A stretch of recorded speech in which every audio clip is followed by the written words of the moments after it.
Welcome back to the Upper Tier Podcast, the football podcast we bring you each and every day on the Dynamo Podcast Network. Head over to YouTube, smash that subscribe and bell notification button. If you prefer audio of the shows, I don't know why you would, but if you do, you'll find them on Spotify, iTunes, Podbean, wherever you pick up audio versions of the show. This is your Premier League preview, match week 16. Darren, how we doing, my man? I'm all good, Niall. I am all good, brother. Buzzing. I'm feeling a little bit under the weather tonight now. I don't know whether it was this storm or I got a wetting the other night and training and stuff like that, so I'm not too sure, but might have to take a test tomorrow. Let's get into this. Friday night, 8 o'clock, Brentford versus Watford. Big game for both managers. Yeah, it should be a good game, actually, to be honest with you. Two teams that like to play a bit of football, you know, and like to press high and stuff like that and try and win the ball back. I think this will be a good game. I think there'll be goals in it as well, I have to be honest with you. I think picking a winner is going to be tough, I must say. Watford are probably in slightly better form than Brentford are at the minute. You know, but I think it's a very, very tough game to call. I wouldn't be surprised to see them share a number of goals and maybe, 2-2, something like that. That's what I'm thinking, a high score draw. I think so. I think something like that. Yeah, I think it'll be worth a watch, by the way. Yeah, Friday night football is always fun. Let's Absolutely. move on then. Lunchtime Saturday, Man City, top of the table versus Wolves. Yeah, this is going to be a good game. You know, Wolves haven't maybe picked up the results they warranted at times. You know, obviously now, last weekend Liverpool had enough chances, I think, to get them over the line. But even like the day they played United and stuff like that, they were the better team for a lot of the game, and we managed to just nick it at the end. I think the keeper coughed it up slightly, and Greenwood got a winner for us. But City have kind of gone on runs of form where they've been very good, and then they've been poor, and then they've been good, and then they've been, you know what I mean? And they've thrown in these kind of odd results that weren't reflective of how they've been in general, you know. But listen, I think City should have enough for them. But again, I wouldn't be surprised if this was a bit of a grind for them, if I'm honest. Wolves like to kind of drag teams down and make it a bit dirty, don't they?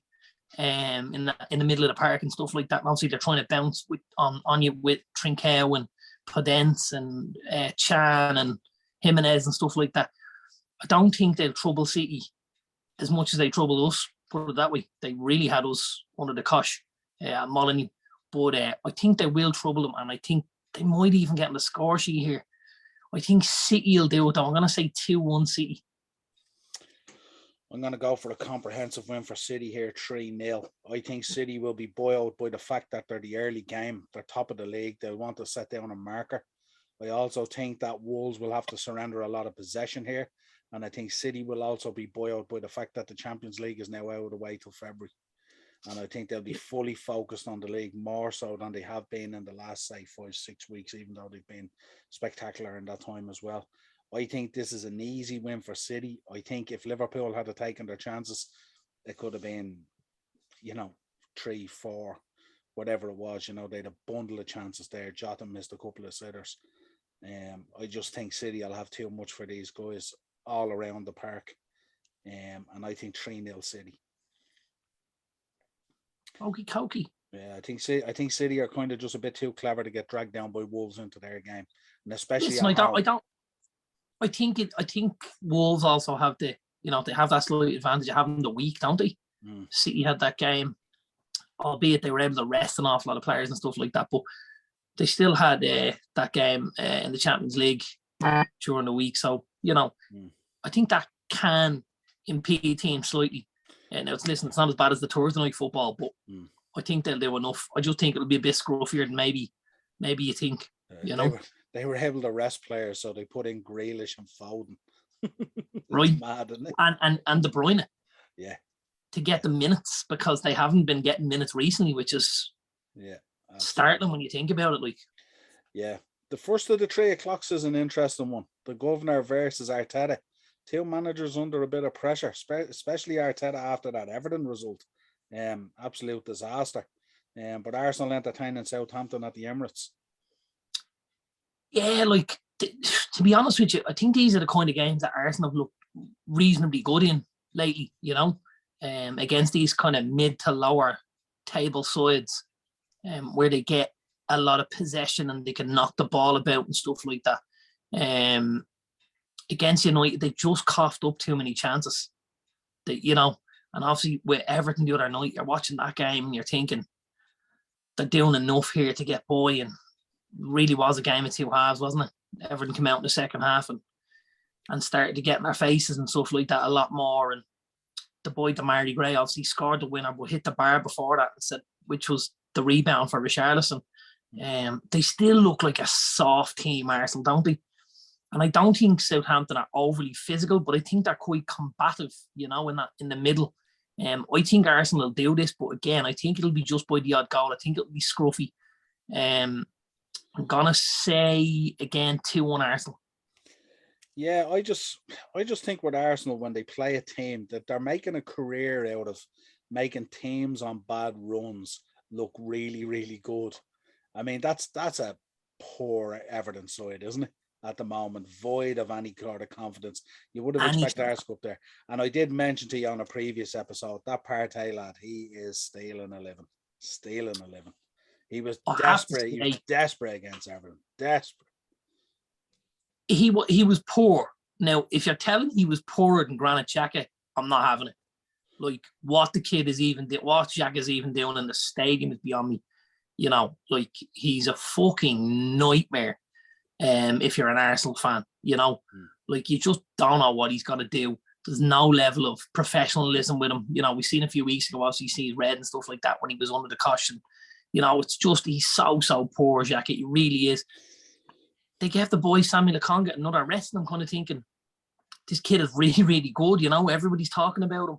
Play the kid, get him out there, get him minutes, let him put himself about and stuff like that. Now, listen, maybe they're drip feeding him a little bit. It's his fourth season in the Premier League and stuff like that. And, you tend not to get a massive run of games when you've just come into the league, unless you're Bruno Fernandes, of course. But, maybe that's the theory behind it. But I was surprised that they didn't start with him, I have to say. It was a strange choice for Xhaka to go into a place like Goodison Park, which we know is a cauldron and noise, and it's not a nice place to go. And he's a hothead, and he hasn't played football recently. He hasn't played much football recently. Yeah. And you're thinking, that's a really poor managerial decision, to be honest with you. I have to say, really is. Arteta has a couple of those, though. Do you know what I see unfolding at the moment? I see unfolding similar to what we seen with Ollie when it started to go down that slope. Just kind of picking teams out of petulance and stuff like that. Like bringing on Eddie the other night instead of Pepe. I mean, that's just petulant, isn't it, really? And you don't want to see petulance from your manager. Your manager should be the highest level of professionalism at your club. Well, I got to be honest, I'd have probably preferred to see Eddie and Pepe ahead of Eddie and Aubameyang. 100%, but that's a different conversation.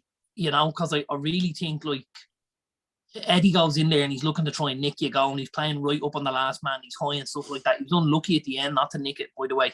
But Aubameyang is just, the lad doesn't want to be there. He needs... Absolutely. He's going... Do you know who he really, really reminds me of? This is the Alexis Sanchez heading to United move. And it just looks like the guy's packed his ladders in the back of the van. He's like, fuck it, I'm off. I've had enough of this. And he's not heading to United. That's right. For sure.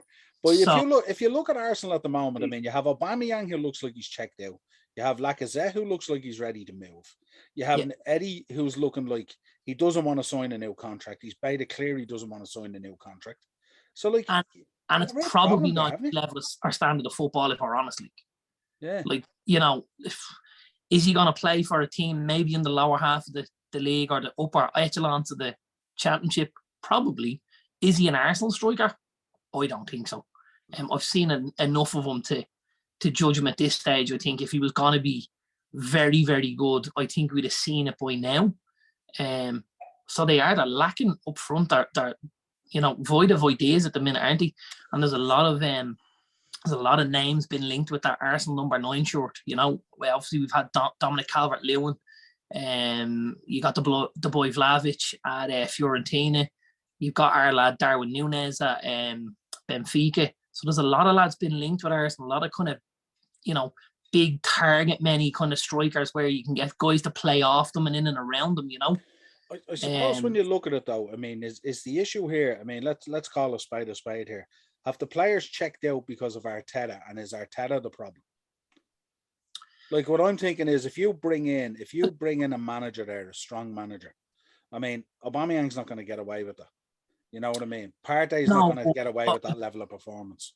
No, but I don't know whether it's a play on Arteta or it's a play on their lack of professionalism, because there are lads putting in shifts at Arsenal, but they're the younger lads. You know, they're the lads maybe you don't look at and go, that's the guy who's really going to do it for me. And you know, you've got Saka, you've got Smith Rowe, you've got Tierney, you've got White, you've got Ramsdale. You know, like, you have a nucleus of a younger kind of a squad. And that Arsenal squad for me is still in transition, let's say. They're still, you know, 2 or 3 players away from what they want to be, let's say. Spent a lot of money. They have, but, you know, there's a big rollover of players. You're replacing a lot of money as well. Like, if you're talking about Lacazette leaving, if you're talking about Aubameyang possibly leaving, you know, he could end up somewhere like Barcelona, you know. That'd be ideal for him, I think, or somewhere maybe even at Inter. Something like that would suit him, because he doesn't want to be in England right now. I don't believe he does. You know, you may even see him back with Dortmund to replace the outgoing Erling Haaland in the summer. But they're not going to replace Haaland with him. Not a chance. Listen, he's been there before and he had a decent record. Now, personally speaking, I don't see Dortmund doing business like that, because it's not great business. You know, they'll buy somebody young and hungry and talented. They might buy for 3 years again. Yeah. You know, and they might buy the boy from Leipzig, the Hungarian boy that got the goal last night. I'm not even going to try and butcher his name, but he's very highly thought of. You know. Yeah, they're in that money ball game now. They're in the bring a young player in, develop them up to a certain level over 2 to 3 years, and then bang, sell them at a 40 or 50 million profit. They're not bringing Lacazette back there to prop up his pension or anything like it. And especially when they see the shift he's putting in at Arsenal, that'd never be tolerated at Dortmund. But yeah, I think what you think? You're thinking, what did you say? 2-1 Arsenal. I think they'll just scruffy a win out of it, to be honest with you. I'm thinking the other way. I'm thinking 2-1 Southampton. I think Arsenal are going to be flat on the floor after that Everton performance. If it's 2-1 Arsenal, you've big questions Sunday and Monday over Arteta. Yeah. Really, really big questions. The merry-go-round will begin again, won't it? Yeah. And again, Arsenal's big problem here is the same problem United had. You're looking left and you're looking right and you're going, there's not a lot in this, you know. Now, that's when quite possibly, again, where's my crystal ball gone? That's when maybe, and I said it before, I think Graham Potter is destined to be Arsenal manager. Maybe not today or maybe not tomorrow. I'd be surprised if he's not Arsenal manager before he's finished in that Premier League. And this could just be the time where somebody Arsenal goes, you know what? I like what this guy does. I like the way they play football. I like his style. Let's have a little look at this. You know, it wouldn't be a bad option at all, by the way, for Arsenal, I have to tell you.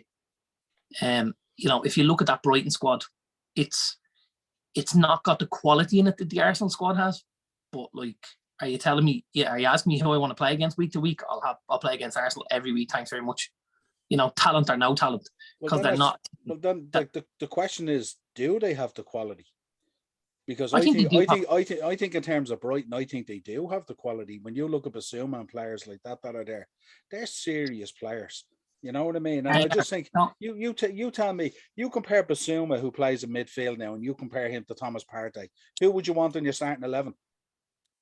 Listen, I don't think we're seeing the best of Thomas at the minute.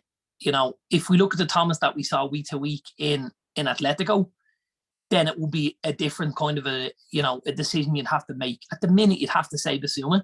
That Thomas at Atletico is a distant memory at this stage, isn't it?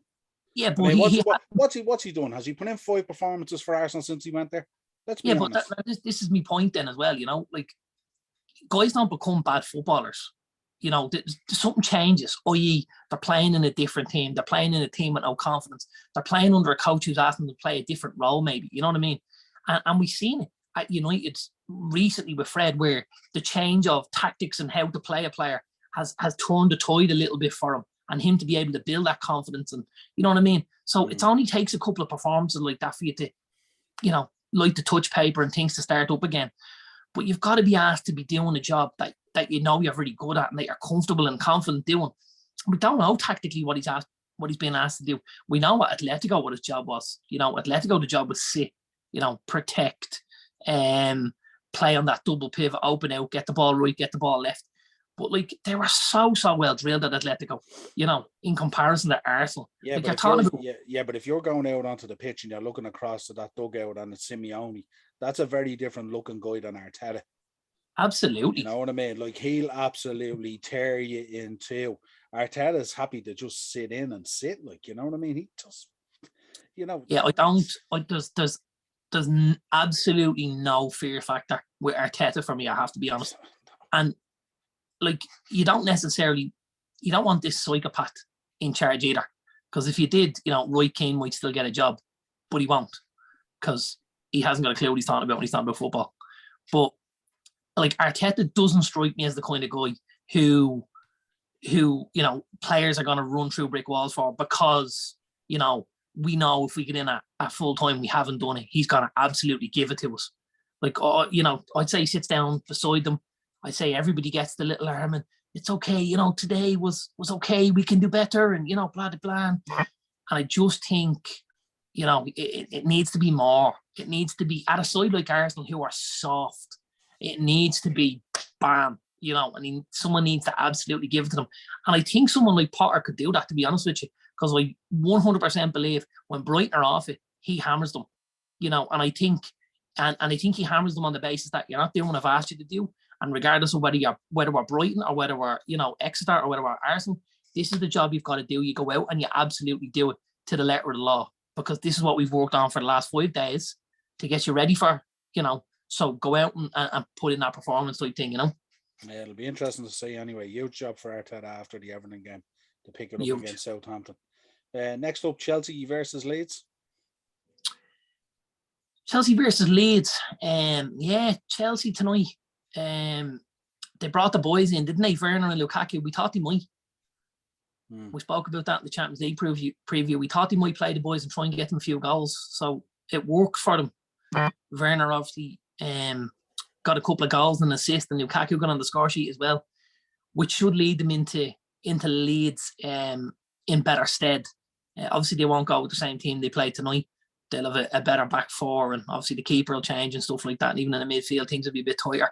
I think Chelsea will get back on the horse, so to speak, here. I think they'll beat Leeds. I know Leeds have been much better in recent weeks, much tighter at the back. And obviously, they got Patrick Bamford back last week, didn't they? And he was able to nick them a draw right at the death. But I think this is going to be a step too far for Leeds. I think they'll be plucky and they'll fight and they'll be dogged and stuff like that. But I just think Chelsea are going to have way too much quality for them. Way too much. And I'm going to say this is a Chelsea 3-0. 3-0. I'm going to go Chelsea and I'm going to go 3-1.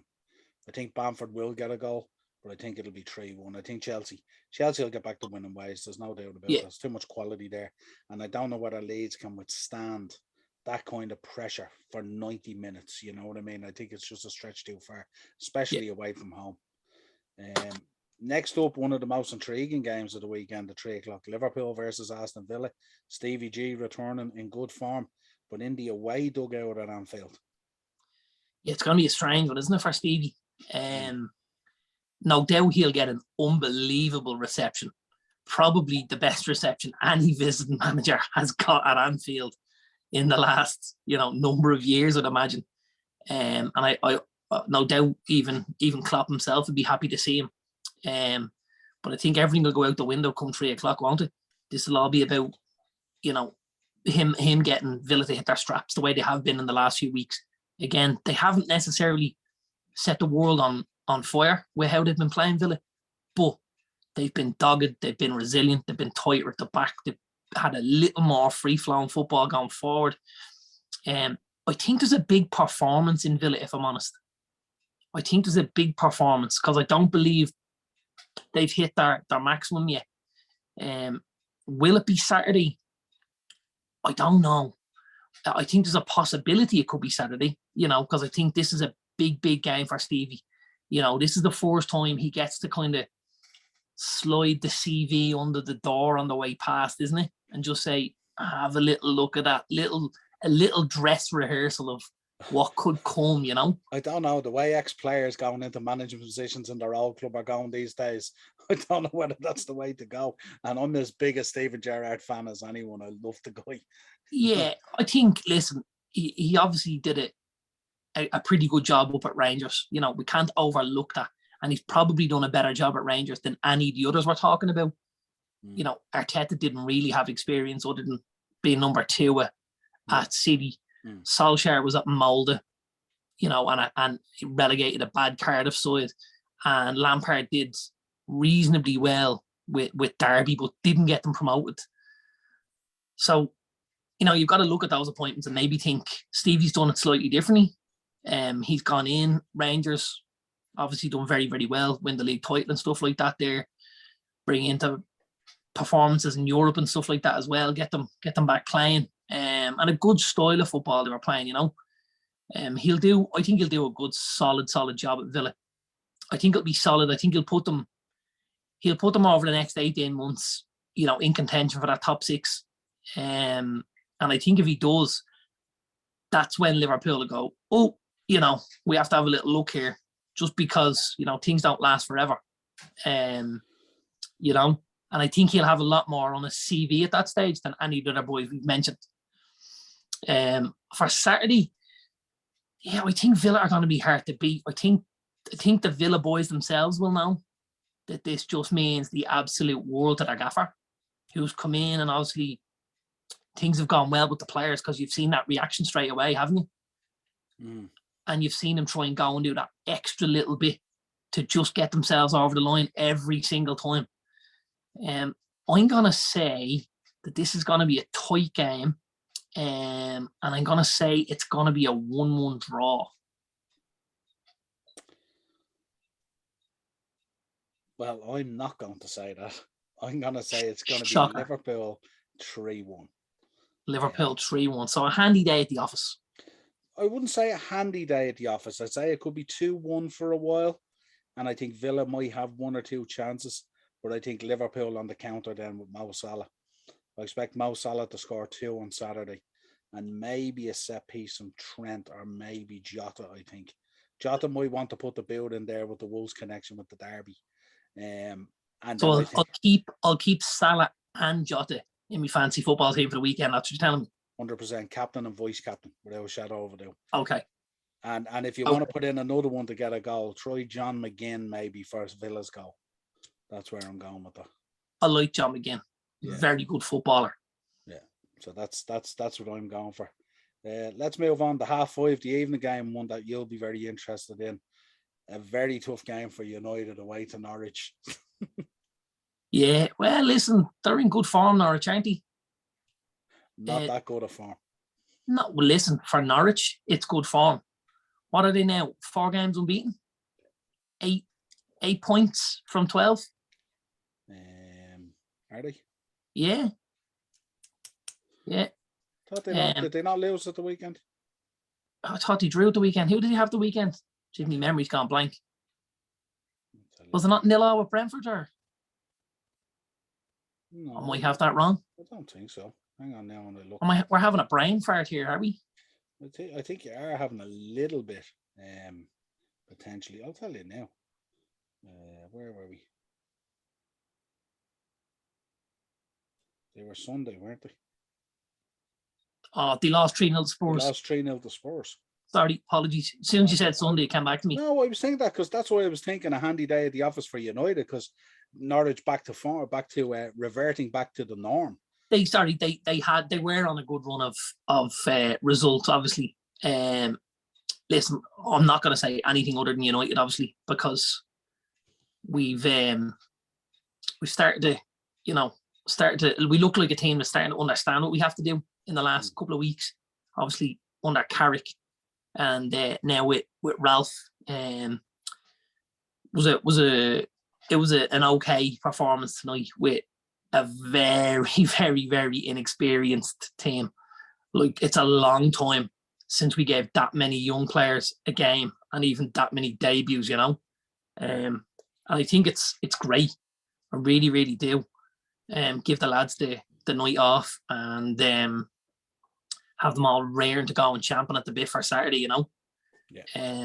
I think you can see from the team you put out tonight, you could almost name the team for Saturday, couldn't you? Off the back of it, I think Tellez and Dallo will continue in their positions at the back there, you know. I think he fancies the two boys because I think maybe the delivery might be slightly better than from Shaw and Wan-Bissaka. Well, definitely from Wan-Bissaka. I think he had a bit of a howler tonight. He had a poor game tonight, yeah, he did. Gave the ball away an awful lot in really, really bad areas. Was lucky not to cough up a little more. I know the goal was, they talk about it being an error from Donny, you know. But even when I look at it and he goes to lay the ball off to Wan-Bissaka, he's kind of on his heels. And he's kind of like, you know, he's not in front of the man and he's not trying to nick the ball. And you just think he sold his mate a little bit short there. Now, again, all the blame goes to Donny because he made the pass. But sometimes guys don't make passes any better, you know what I mean? And I think that's what he could have done. But I think this will be comfortable for United. I think this will be as comfortable maybe as Spurs had it. So I'm going to say United 3-0. Yeah, I think so. I think the problem for Norwich and especially for Dean Smith is when you come up against a good manager, like the likes of when he came up against Conte, major problem there, you know what I mean? Even though Conte surrendered a lot of possession to them, I think Norwich had more possession against Spurs in that game, to be honest. But I think that's the thing about the good managers. They're comfortable giving away possession in certain areas because they know when you give the ball up in certain areas, it's very difficult to hurt you because of the shape that they're able to get back into it and stuff like that. And they also know that when they pinch it when it's time in certain areas, that's when they can really do the damage, as opposed to, you know, having a lot of possession, which was something maybe United have been guilty of over the last little while, having so much possession but not maybe using the ball quick enough or aggressively enough. You know, and that's something that's changing slightly over the last few weeks. Gonna give a little shout out to our man Jadon Sancho, who started to look like a footballer again the last few weeks. I'm gonna back him to get on this score sheet on Saturday night in the 5:30. Might even try and slide him into the fantasy team if I can. Good boy, Jadon. Keep it up, pal. Yeah, interesting. I'm gonna go for a similar result. I don't think there'll be any difference there, to be honest. Let's move on to 2:00 on Sunday. Brighton versus Tottenham. We'll preview this, but I'm not sure whether it's going to go ahead or not. I don't know what Spurs they've been badly hit with a COVID outbreak there. Something like, I think, between 8 and 13 players or something like that they've been. So there's 13 total, but that's 8 players and 5 staff. So yeah, that's big numbers. We'll have to see what happens there, won't we? And obviously Spurs now had a game called off a couple of weeks ago against Burnley as well. With the weather. So Spurs falling slightly behind with these games. Which will mean, again, if you're a fantasy football fan, there's going to be games coming towards the end of the season, maybe where Spurs will have a double game week and other players won't. You got to keep that in mind going forward, If this is Spurs going in full strength, I have to think Spurs will probably get this. You know, Brighton are being very, very plucky at the minute and digging in and getting results, but they're just not where they want to be, are they? They're just a little bit off it. I kind of feel like they need to beat someone a little bit dirty to just get that confidence back, you know? You know, like we say about the strikers, you need one to win off your knee or arse, and then you just get rolling again. Brighton just look like that at the minute. They just need a result to give them a little more confidence in what they're doing and stuff like that. But yeah, listen, whether we get the game or not is another thing, obviously, with the COVID outbreak and stuff like that. So, you know, all we can do is wish out the Tottenham boys and the staff and stuff like that well, and hopefully any kind of a bash that the lads get, it's not too bad and we see them all back pretty soon, you know? Yeah. What are you going for in this one? Well, yeah, provided we see, you know, the Tottenham side we think we'll see, I'm going to say 2-1 Spurs, but if we don't see the team we're supposed to see, you know, if we see an awful lot of changes because of because of COVID, it could be a different story. But I think Spurs will do this. I think they'll do it 2-1. I think it's going to be the opposite. I think Brighton are going to do Spurs 2-1. Okay. Because I think on the basis that you don't know what kind of a team Spurs are going to have him. No, on the basis that I don't think Graham Potter will be naive enough to feed into Conte's tactics. I think he'll have worked them out, and I don't think he'll be able to draw Brighton in as easy as he draws other teams in, say like Norwich. And I also think Brighton have a bit of physicality about them. And isn't it fitting if he was to beat one of the North London clubs, he might endear himself a little bit more to the other North London club who potentially might need a manager in the next few weeks. So I think he'll have Brighton well up for this. And I think Graham Potter will have worked out a little bit of Conte here. And I expect our boy Maupay to crop up with a late winner, 2-1 Brighton. Okay. Now, I'm offering these results up to you here because you're whipping me every week at the moment. That'll be Conte's unbeaten record on the league. Absolutely. Ooh. And it's not like Brighton aren't the team that does that from time to time. No, listen, they're well capable of it, aren't they? Yeah, this next one up at 2:00 is an interesting one for me. Burnley versus West Ham. Again, probably weather permitting, is it? Yeah, are they stuck for a bit of undersoil heating at Turf Moor, or what's the story like? Is it? I don't know. It's strange to have games called off, isn't it? In this day and age, I was kind of thinking to myself, at this level, I was kind of thinking, have they no undersoil? Like, what's going on there? Maybe they don't. Deutsch being the manager he is, he'd never allow undersoil heating. Sure, he wouldn't. He's too hard for that crack. I thought, did you see the picture of the referees? Yeah. The day they called the game off. Yeah. And the lads were out in like snorkels and the whole shoot match. And Deutsch just stand there with his white shirt on as if to say, what's wrong? Well, why aren't we playing? White shirt open nearly in a pair of shorts and flip-flops. Quality. He's just, he's comedy gold, isn't he, Sean Deutsch? And this will be a tough game now. It's a physical game, isn't it? Real physical. West Ham are just starting to pick up a few injuries. They've obviously got the boy, Angelo Ogbonna. He's out with the minute, isn't he? Yeah. And I see Kurt Zuma's had an injury as well. They're talking about this ruling him out for a couple of months as well, which probably leaves them with Diop and Dawson maybe. They could be a little bit weaker at the back than they want to be going into this, because you know yourself, man, Burnley are going to absolutely try and battering ram them, aren't they? You know, they're going to get Wood right up against them, bang, all day long. Westwood, Barnes, Cornet, you know, McNeil, they're going to make it very, very difficult. I see goals in this. That's the only thing I will say. I do see goals in this.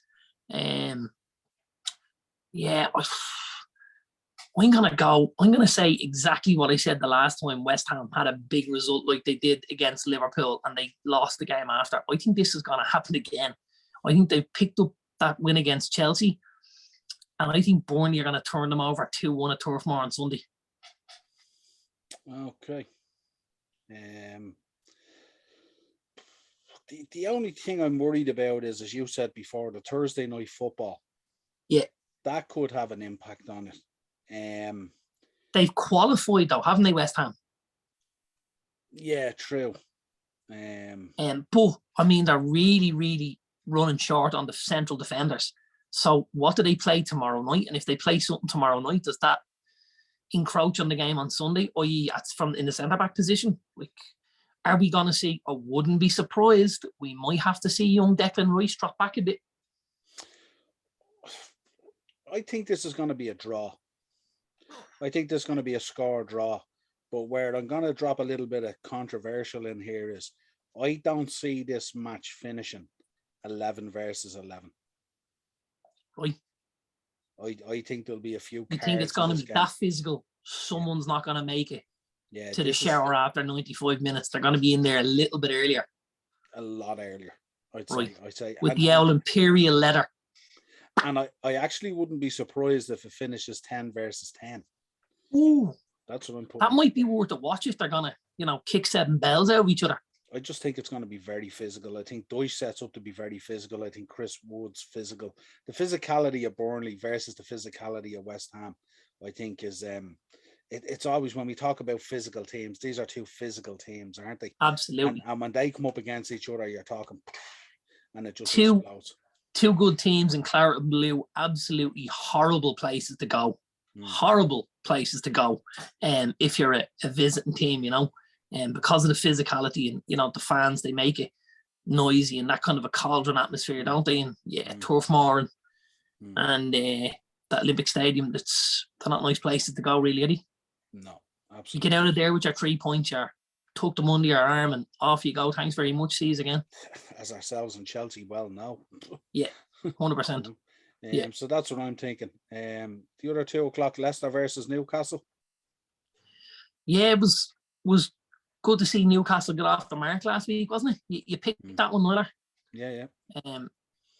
Leicester. Albeit just about. Well, yeah, but listen, they all count. There's no pictures on the scorecard. Leicester back in Thursday night action tomorrow night. They have a tough game away in Napoli. That will not be easy. Obviously, last weekend they got picked off by Villa as well. A defeat on Thursday night for Leicester. Things are starting to creak, snowball again for Brendan there, aren't they? There's a point out with that snowball. That snowball's been rolling now for a while. He picked up a couple of wins, didn't he? They obviously got the 4-2 versus Watford, and they picked up the win in the Europa as well, and they were just starting to get things moving, and then it's just come to a grinding halt again. This will be a tough game, I have to say, for Leicester. Newcastle obviously going to be buoyed by the fact that they've got that victory. They've looked a little bit tighter at the back in recent weeks,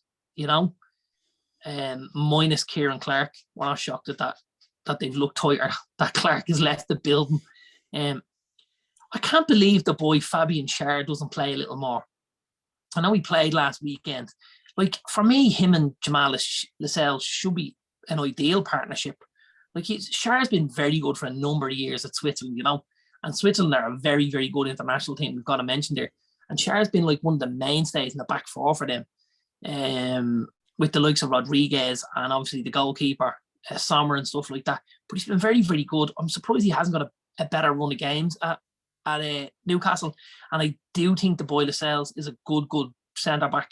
I think at times he looks a bit ropey based on what he has around him. But I think the two boys, you put them together, they could do a reasonable job for you in there. And they looked much better as a team last week, Newcastle. They were really at it. Everybody pulling in the right direction, which hasn't looked like that in a while in a black and white striped shirt. I think Newcastle will keep this little mini run of results going. And I think people are enjoying going to that King Power Stadium, which is very unfortunate for Brendan because, if another couple of results, again, the floorboards are starting to creak underneath him, aren't they? I'm going to say... He could be in the corridor beside Potter for that Arsenal job, couldn't he? He absolutely could. 100%. Yeah, he could. Yeah. Or he might be coming in under Ralph at United in the summer. Stranger things. I know he's somebody that United fans, I think highly of him myself. I have to say, I think Newcastle are going to get something out of this. I'm going to say this is going to be a 1-1 draw. I think Newcastle will get something out of this. I think it'll be dogged and it'll be scrappy and they'll fight for everything. But I think they'll keep that little run going. Their draw with Norwich and their win then, and I think they'll keep it going. Yeah, this is a draw for me. Another point for Newcastle.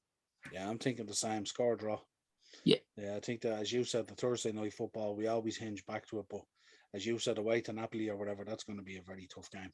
That's going to be really tough, man. Unless he decides I'm putting a team out here to be lambs to the slaughter, that he plays Danny Ward and he plays, Lookman and he plays Amarty and he plays all Brighton and guys like that, I don't think he has enough players to make that effect, I don't know, because I think he might be realising I need to pick up points here in the league. This league game could be more important than the Europa game for them. You know, I don't think they can qualify anyway, as far as I remember. Yeah. I think they're on the periphery of that group. You know, Yeah. and they might be fighting for second place, but I don't think so. But yeah, you wouldn't know. Napoli's a tough place to go, man. Really tough place now. Absolutely. Yeah. Let's round out the weekend. The 4:30 Super Sunday. Vieira at home. Entertaining Rafa. Crystal Palace versus Everton. I think it's safe to say this is going to be an awful game of football, isn't it? Do you think? This will be dreadful. I think this is going to be a great game. No, this will be absolutely dreadful. This will be two teams, I think, going out there not to be beaten. I think this is going to be a poor game. This will be something similar, and I called it a few weeks ago with Spurs and with Everton. Remember, I told you it was going to be the worst game of the weekend, and it was going to end 0-0, and it was, and it did. I think this is going to be dreadful. I think Palace I think Vieira's doing okay at Palace, but I think they maybe need to shake things up a little bit. The boy Eberechi Eze was one of the best players they had last season. Now he came in late this season, obviously carrying injury and stuff like that. He's been on the bench for a couple of weeks. And also the boy Michael Elise has come up from Reading, was the player of the season in the Championship. Very, very good footballer. I think the two young boys need to start seeing minutes here. I think Ayew he flatters to deceive a little bit. He's poor, you know. I'd love to see the two young boys go up and flank Wilf, you know, and play with those three young lads that with Zaha, Elise, and with Eberechi Eze, and you know, maybe with that false nine, but get guys moving at high speed with the ball and really create trouble for that Everton defence and stuff like that. I think that'd be a super move from Vieira. Do I see it happening? Probably not.